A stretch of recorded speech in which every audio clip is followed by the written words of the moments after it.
আমি যখন আইএলটিএস দিয়ে দেশের বাইরে আসব, তো তখন আমার স্পিকিং স্বভাবতই, আমি বাংলা মিডিয়াম স্কুলের স্টুডেন্ট, সো আমার speaking was not good enough.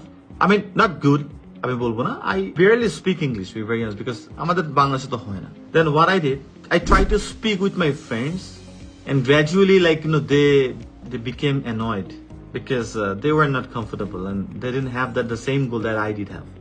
So that is what I had to do. I changed my circle. First of all, I wanted to inspire them.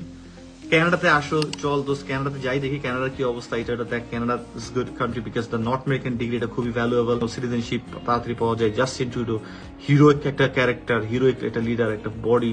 So আমি কি করলাম, তখন দেখলাম যে আমাদের বন্ধু বান্ধব যারা আছে কেউই তো আমার সাথে ইংলিশ করতে কথা বলছে না, তাহলে কি করা যায়।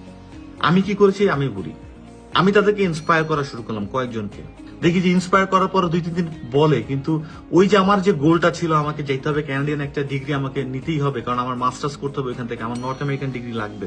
I didn't find really.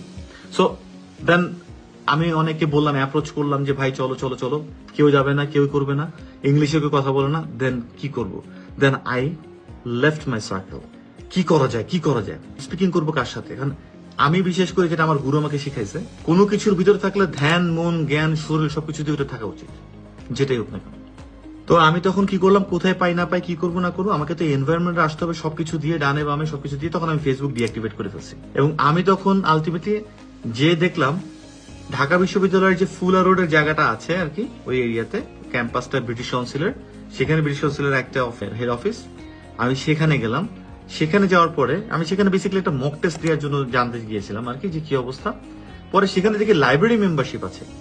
তো লাইব্রেরি মেম্বারশিপ থাকাতে আমি কি করলাম, বুঝলাম এখানে পড়া যায়। তখন দেখলাম আমি উকি মেরে 2টা জায়গাতে ছেলেমেয়েরা একেবারে বই টই নিয়ে পড়ছে, একদম পুরোপুরি দে আর ভেরি সিরিয়াস। আমি ভাবলাম যে ওকে, এইটাই তো আমার জায়গা, তাহলে এখানে তো এরাই তো আমার ভাই ব্রাদার, এরাই আমার ভাই ব্রাদার। আমি আমাদের আইএস এর ব্যাচের সবাইকে বলি, তোমরা যে গ্রুপ করে দিচ্ছি এরাই তোমাদের ভাই ব্রাদার, কারণ এদের আর তোমার গোল সেম। অন্য কোনো গোলের জায়গায় যেও না। এখন অন্য কেউ বাইক পছন্দ করে, তুমি আইএলটিএস দিচ্ছ, দেশের বাইরে যাবা, মিলবে না। কথা টপিক এক হতে হবে, একই জায়গায়।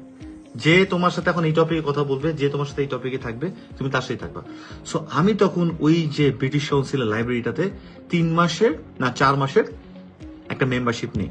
এবং আমি প্রতিদিন ঢাকার, আমার বাসা ছিল মিরপুরে, মিরপুর থেকে আমি কিন্তু বাসে যাতায়াত করতাম, সারাদিন লাইব্রেরিতে থাকতাম, মাঝে মধ্যে সিঙ্গারা, মাঝে মধ্যে কিছু না খেয়ে সারাদিন আমি ইংলিশে কথাবার্তা বলতাম আর প্র্যাকটিস করতাম, ইংলিশে কথা বলা পড়তাম। এবং আমার এখানে একটা সার্কেল আমরা গ্রো করি। তো এইভাবে করে আমি না স্পিকিং এর পার্টনার, মানে I prepared my ground, because আমি জানতাম যে আমার সাথে কেউ করবে না। তো আমি অবশ্যই